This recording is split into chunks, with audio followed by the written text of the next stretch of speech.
જય આશીષ. રાણાભાઈએ એની success story બતાવી, પંજાબી થઈ પોતા કરતા આગળ વધ્યા અને આજ એક સેલિબ્રિટીનું નામ, એની પહેચાન એ આશીષમાં શક્ય છે. મારો પરિચય આપો તો મારું નામ હરેશ ઠંબર, મૂળ ગામ ભેંસા, અહીંથી લગભગ 30 કિલોમીટર દૂર. ખેતીવાડી પહેલેથી દાદા વખતથી, એમાં મારા પપ્પાને એક હાથ નહોતો, એક્સિડન્ટના કારણે હાથ કપાઈ ગયો. ભણવાની ઉંમર હતી, રમવાની ઉંમર હતી, એ સમયે અમને ભણતા ઉઠાડી સુરત મોકલી દીધા. સુરત ગયા પછી પણ હીરામાં બેસતા હતા, કારણ કે ઉંમર નાની હતી, ઘરને પૈસાની જરૂર હતી.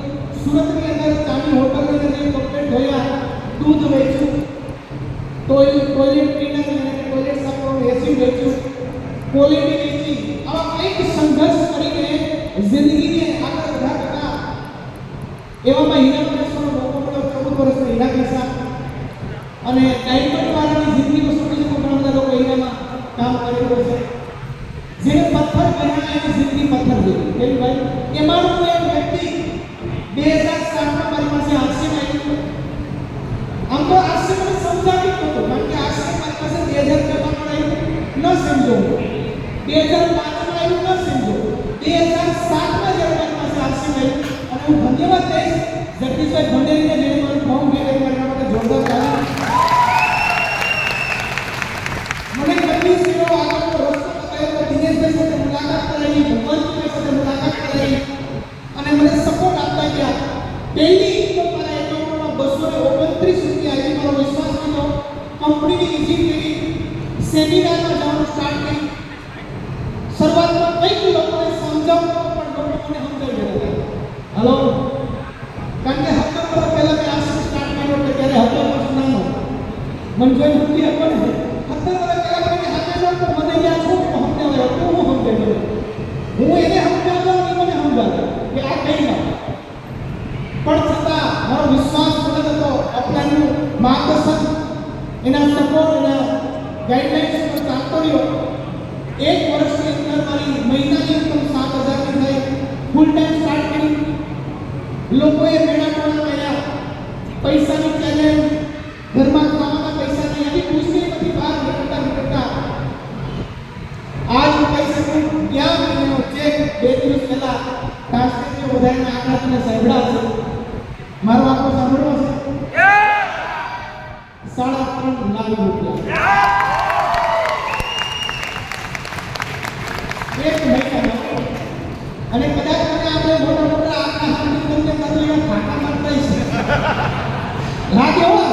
કારણ કે હું પેલી વાત કહું, મને લાગ્યું મારા હા રિયલમાં છે, મને સમજાવી દીધું છે કે એક પૈસા બોલું છું. તો મારી રિક્વેસ્ટ છે ભાઈ કે તમને જેની ઉપર ડાઉટ ના આવ્યા, જેની ઉપર ડાઉટ આવ્યો ને એને ખાતું કોઈ કરવો આવું ક્લિયર કરો તમને. તમને આમાંથી એક પણ ઉપર ડાઉટ છે ને જેટલા કોઈના કે તમારું ખાતું ખોલાય બતાય કેટલા આવ્યા હાથ ખોટું તો એમ કેવો બતાવશે. એટલે અહીંથી એવું નહીં બતાવે કે ખાતા મારતા સમજાવ્યા છે. 11 વર્ષની મારી ટોટલ ઇન્કમ 20 લાખ રૂપિયા ક્રોસ છે. કેટલી ભાઈ? 20 લાખ. શરૂઆતમાં મુશ્કેલ હતું, કારણ કે ઇન્કમ હતી પણ માથે કરજો ઇન્કમ બતાવી શકતો હતો લોકોને, અને લોકોને મોટા ભાગે નહોતી આવતી.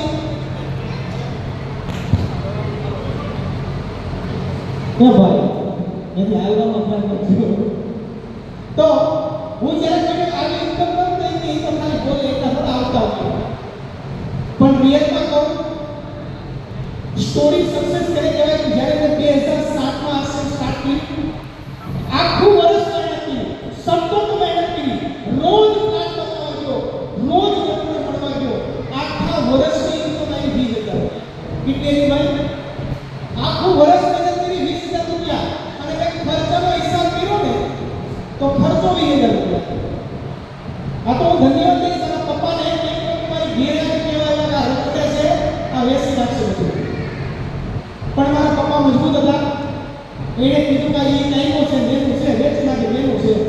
હલો, બીજા વર્ષે મહેનત કરી, આખું વર્ષ મહેનત કરી, સતત મહેનત કરી અને 2008માં મારી ઇન્કમ આવી, ત્યારે ટોટલ 80,000 રૂપિયા.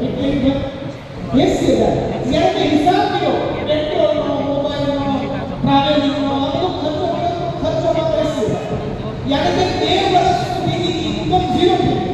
શું થઈ ગયું ભાઈ? આ લોકોને સમજાતું નહોતું કે આમાં કેટલા આવક જ બતાવો ભાઈ. ત્રીજા વર્ષની મારી ઇન્કમ જે આવી 2009 ની એ હતી 5 લાખ રૂપિયા. હલો કેટલું હતું ભાઈ? 5 લાખ રૂપિયા. ખર્ચો 1 લાખ. કેટલો ભાઈ?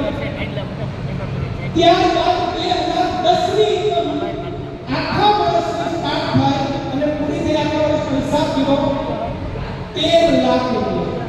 કેટલા આવ્યા ભાઈ? 13 લાખ રૂપિયા 2010 માં એક એજ્યુકેટેડ વ્યક્તિ કદાચ નોકરી કરવા જાય ને સાહેબ તો એ સમયે એનું પેકેજ 5-6-7 લાખ રૂપિયા હતું અને તમારી સામે ઓછો મળેલો વ્યક્તિ 13 લાખ રૂપિયા સમય વ્યવસ્થા લે. હલો 2012 માં આરસીએમ થોડું ચેલેન્જ મુશ્કેલીના પરિસ્થિતિમાંથી પસાર થયું. ગવર્નમેન્ટની પ્રોસેસ થઈ, ગવર્નમેન્ટ માન્ય કર્યું, દરેક પ્રોડક્ટ ચેક કરી, દરેક પ્રોડક્ટ પરફેક્ટ નીકળી. આગળ ફરીથી 2013 માં આરસીએમ સ્ટાર્ટ થયું ગવર્નમેન્ટના રૂલ્સ રેગ્યુલેશન અને પરમિટની સાથે. જ્યારે સ્ટાર્ટ થયું ત્યારે ફરીથી ઝીરોથી સ્ટાર્ટ થયું. શું કર્યું ભાઈ? પૈસા નહોતા ખીચામાં. આરસીએમ જ્યારે 1 વર્ષ કંપનીનું હાલાત મુશ્કેલ થઈ ગઈ, લોકો પાસે જઈએ તો લોકો મજાક કરતા હતા. ફરીથી ચેલેન્જ અને મુશ્કેલી લોકો આરસીએમ સ્ટાર્ટ થયું. સ્ટાર્ટ કરતા ગયા વર્ષની મારી ઇન્કમ 20 લાખ રૂપિયા. કેટલી ભાઈ? અને મજાની હતી કે ખર્ચાની વાત કરું તો છેલ્લા 2 મહિનાથી લોકો સાંભળજો, છેલ્લા 2 મહિનાથી લોકોને ઘણા બધાને ખબર છે હું લગભગ કોઈ મીટિંગ આપી શકતો નથી, હું બહાર જઈ શકતો નથી, બિલકુલ ઘરે હતો. મારા પપ્પા બીમાર હતા એના કારણે બિલકુલ સેવામાં દવાખાને હતો. એના 2 મહિનાના કાર્યક્રમ બાદ હું 2 દિવસ પછી 4 ધામની જાત્રામાં પરિણામ લઈને જાઉં છું. 2 દિવસ પછી 25 તારીખે પાછો રિટર્ન આવીશ. એટલે કે 3 મહિનામાં 1 રૂપિયાનો ખર્ચો નહીં. હલો 1 રૂપિયાનો ખર્ચો નહીં છતાં પણ એ 3 મહિનાનું કમિશન મારા એકાઉન્ટમાં કમસે કમ 8 લાખ રૂપિયા આવશે. ખર્ચો ઝીરો, કામ ઝીરો, ઇન્કમ કેટલી ભાઈ? 8 લાખ રૂપિયા. આ છે સક્સેસ સ્ટોરી. લોકોને સમજાતું નહોતું. કદાચ તમારો ગણિત કરતો લોકોને છે ખેતી સમજાય, બળ કરાય, વિદ્યામાં ખવાય, રાઈતે ખવાય, પાણી મળે, બધું કરે. ખેતી સમજાય, નોકરી સમજાય કે પછી કરો ભણો નોકરી કરો, વેપાર પણ સમજાય. શું ભાઈ? 5-10 લાખ લગાવો વેપાર કરો, કરાય. એમાં કોઈ ના નહીં પડે. પણ નેટવર્કની વાત કરો ને એ ન કરાય. હાલો હજી કેમ ગણાય કે મારા હકા કે ન કરાય. પણ એ દેશી ભાષા કહો એ લોકો સમજાતું નથી. કારણ કે રણાભાઈ એમ કીધું કે વાઈટ હોય એક બાજુ તમે કેળા મૂકો અને એક બાજુ તમે 500 ની નોટ મૂકો. વાઈટ નો હોય કેળા, કારણ કે ખબર છે વાઈટને કેળા ખવાય એટલે એ ખબર નથી 500 રૂપિયા કેટલા કેળા આવે. હાલો જે દિવસે વાઈટને ખબર પડી જાય કે 500 રૂપિયા 10 ડઝન કેળા આવે તો એ કેળા આવે પણ ખબર નથી. એમ દુનિયાને નેટવર્કથી કેટલા પૈસા કમાવાની ખબર નથી. કદાચ મોટી દીકરો વિસ્તારને સમજાય નહીં. પણ રીલ ઘટના તો જ્યારે હમણાં મારે જીએસટી નંબર લેવો 20 લાખના કોર્સ છે તો જીએસટી નંબર લેવો પડે ગવર્નમેન્ટ અને એ જીએસટી નંબર પર કામથી લેવો. હલો મારે કોઈ ઓફિસ નહીં, મારે કોઈ ફેક્ટરી નહીં, તો મારે જીએસટી મારા નામ પર લેવો પડે. હરેશ ઠાકોરના નામથી છે લેવો પડે.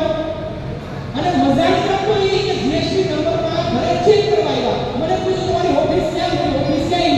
મને કે ફેક્ટરી ક્યાં? તો મને હું કરું? એનું ઘરે જઈને બેઠા મીટિંગ કરું. મને તમારી ઘરે ચેક કરવા આવશે. હવે ચેક કરવા ક્યારે આવ્યા?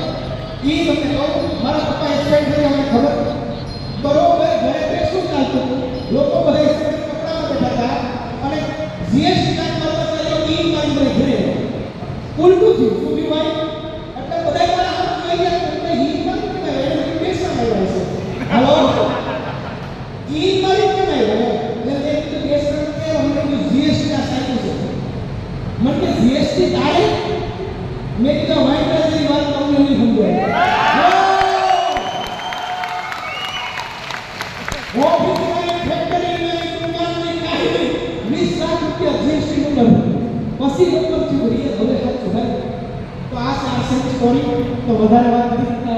ટાઈમમાં ઓવરલોડ થઈ ગયા છે. તો પ્રોગ્રામ પૂરો કરતા પહેલા આપણી વચ્ચે દિનેશભાઈ અચાનક બહાર જવાનું થયું તો ભાવના બેન આપણી વચ્ચે છે, આરઝુ પણ આપણી વચ્ચે છે અને એ જબરદસ્ત આજે લીડ કરવાનો સપોર્ટ કરે છે. તો એનું આપણે સન્માન કરવું છે અને એને હું સ્ટેજ ઉપર બોલાવું, એનું સન્માન કરવા માટે ટેકનિકલ જેટલા પણ આપણા છે મેડમ ટેકનિકલ એ બધા આવશે સ્ટેજ ઉપર હાથ આવશે.